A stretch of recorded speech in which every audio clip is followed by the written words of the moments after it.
somos un consorcio que se ha organizado y que está conformado por varias organizaciones como Alas de Mariposas, Prensa Comunitaria y la Red Nacional de Comisiones y Colectivos de Transparencia y Probidad, que nos acompañan de diferentes partes del país y que tienen representación en este mirador electoral. El día de hoy estamos presentando nuestro quinto informe que hemos titulado ¿Voto ciudadano o cliente político?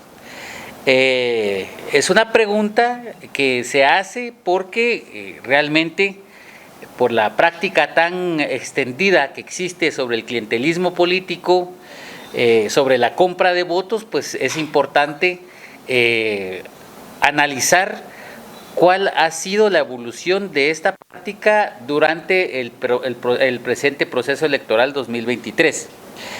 Para ello, Mirador Electoral ha identificado, si pasamos la diapositiva, ha identificado 3 riesgos de manipulación electoral donde se encuentra, por ejemplo, uno, la exclusión de candidatos que ya se ha dado, ya todos lo conocemos. El segundo, que es el clientelismo político, que es uno de los fenómenos que puede tener incidencia en los resultados electorales, y los riesgos asociados a una gestión cuestionada e insuficiente de la autoridad electoral, es decir, del Tribunal Supremo. Del primero y el tercero, ya nos hemos referido en varias ocasiones. En este informe nos vamos a centrar prácticamente en el clientelismo político. Y el clientelismo político, en definición, es, como se define la compra de votos en el ámbito electoral, se define como una operación de mercado en la que los partidos, candidatos o intermediarios pagan en efectivo o en especie por servicios electorales que prestan ciudadanos individuales un voto favorable o una abstención. Eso, digamos, es un poco doctrinario. Sin embargo, creemos que esta práctica, que podríamos considerar casi mercantil pero ilícita, tiene uno de los factores más determinantes en el país, que es la pobreza. Dentro del informe, ya nosotros les haremos llegar las copias. Por ejemplo, recogemos información sobre la pobreza como uno de los factores en el que, por ejemplo, existe un 61.6% de pobreza multidimensional según algunos índices. Incluso el Banco Mundial ha dicho que el 59.3% de los habitantes sufren pobreza y tienen que subsistir con ingresos menores a $3 diarios. Creemos que esto es uno de los factores más determinantes para que esta práctica del clientelismo y de la compra de votos se dé. Entonces, aparte de ello, otro de los factores que se remarcan es la ausencia de sanciones y de controles por parte de las autoridades. Hoy el Tribunal Supremo Electoral, a través de uno de sus magistrados, por ejemplo, dijo que el Tribunal Supremo no tiene la capacidad para poder monitorear ni darle seguimiento al clientelismo político. Salió en portada de algunos medios y nosotros creemos que ese tipo de afirmaciones son nefastas porque los partidos políticos ven la debilidad de la autoridad. Prácticamente la misma autoridad está diciendo que no es tan superior como se supone que es el Tribunal Supremo y por lo tanto mantienen esas prácticas. Incluso los partidos no reportan los gastos de campaña que tiene clientelismo político y por lo tanto se da una alteración de todo el sistema político electoral. Para ejemplificar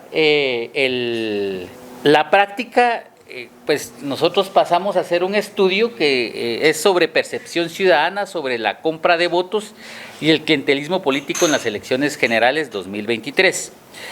La metodología que se usó para este informe es la realización de una encuesta de 6 preguntas que fue aplicada por la empresa Sid Gallup entre el 27 de mayo y el 8 de junio del año 2023, es decir, 20 días antes del proceso del día de las elecciones del 25 de junio.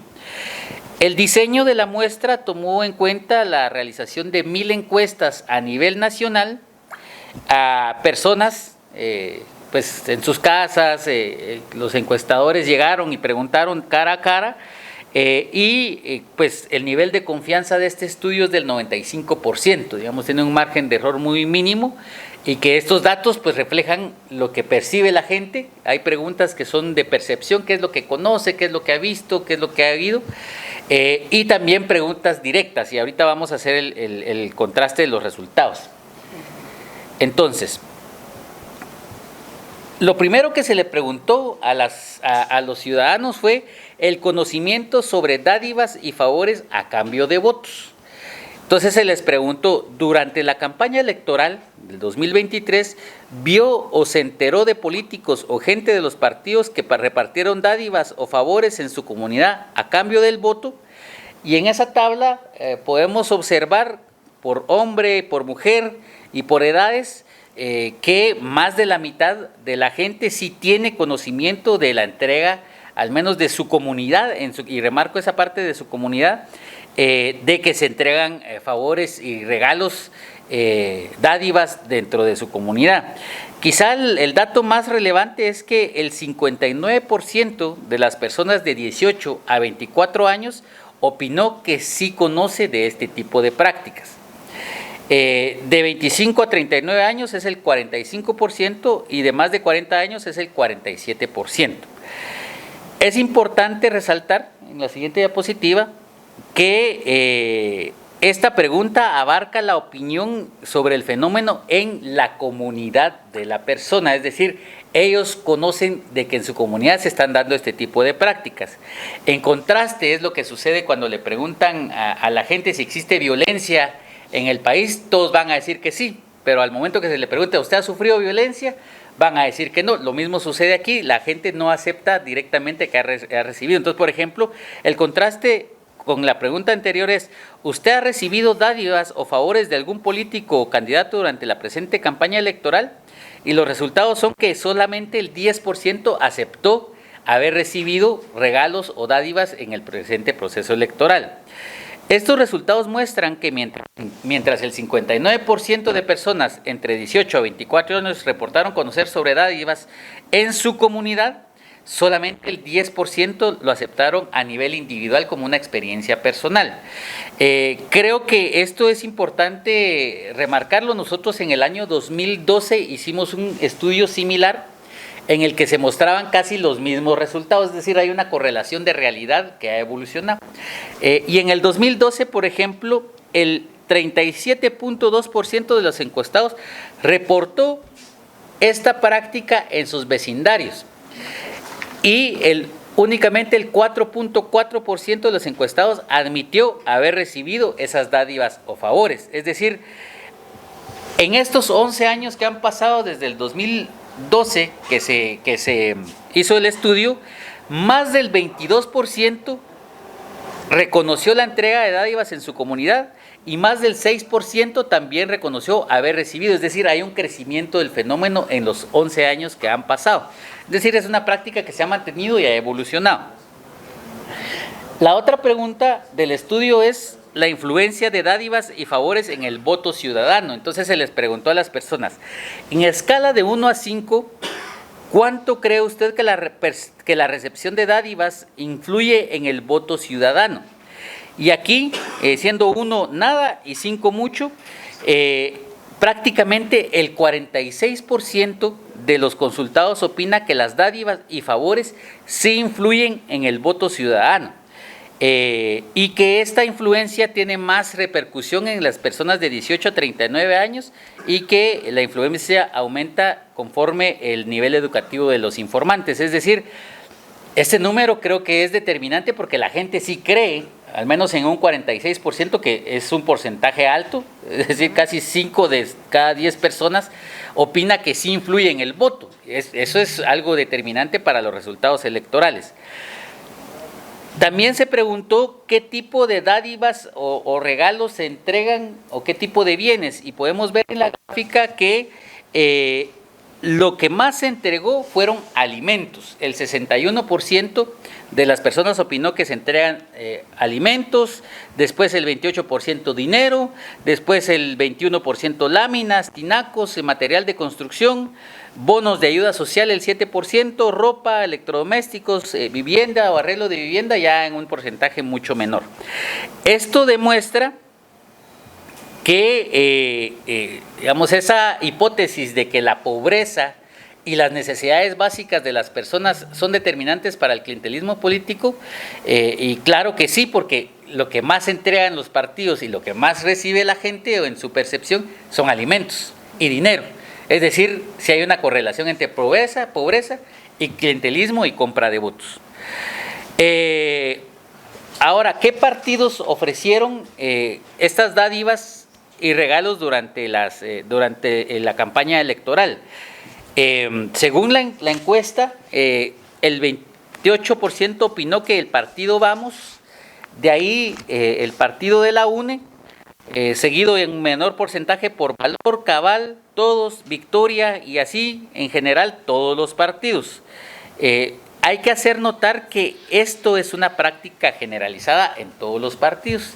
De hecho, nosotros hemos recibido reportes de que en las comunidades incluso están entregando bienes en las madrugadas, repartiendo abonos, aprovechando ya las altas horas de la noche, y que son los partidos que prácticamente conforman la alianza oficialista, es decir, UNE y Vamos, los que más realizan esta práctica.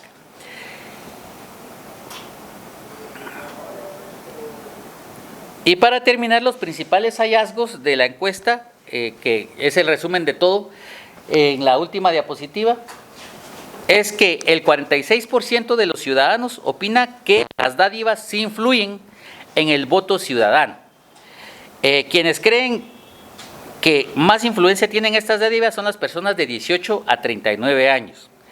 Otro de los hallazgos es que la mitad de los consultados conoce sobre dádivas y favores, y en este caso es el 59% de personas entre 18 a 24 años los que dicen que conocen de que se han entregado dádivas y regalos en sus comunidades. En contraste de este 59% de personas que reportan que hay entrega de regalos en las comunidades, solamente el 10% reporta haber recibido directamente esa compra de votos.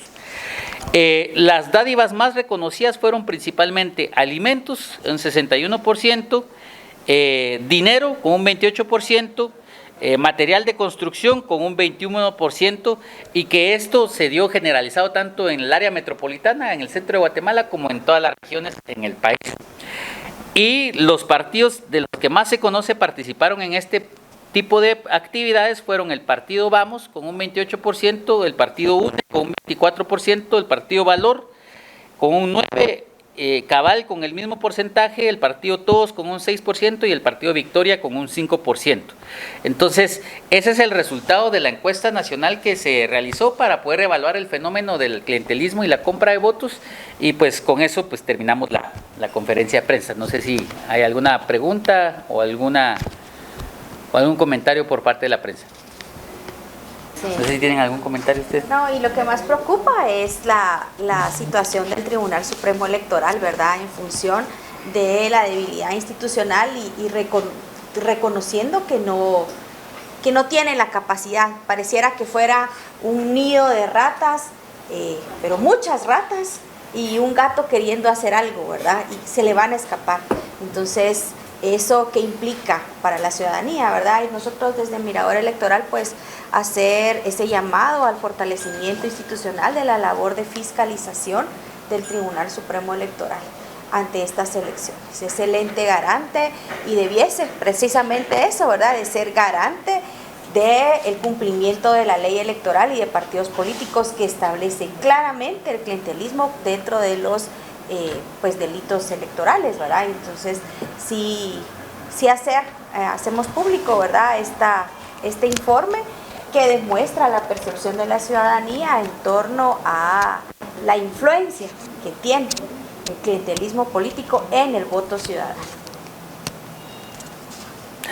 Sí, un punto que se me olvidó mencionar es que hay ausencia de controles, es decir, el Tribunal Supremo ha reconocido que no tiene la capacidad de monitorear, pero aparte a nivel legal tampoco hay una sanción específica para esta compra de votos durante la campaña o el año electoral. Lo único que existen son artículos como el del Código Penal 407C, que establece que es ilegal, pero hasta 36 horas antes de las elecciones. Es decir, toda esta práctica que se da en la campaña, durante la campaña electoral, pues es legal, pues no tiene ningún tipo de sanción, más que una sanción administrativa que podría aplicar el Tribunal Supremo, pero tampoco existe esa voluntad política según las declaraciones mismas de los magistrados del Tribunal Supremo.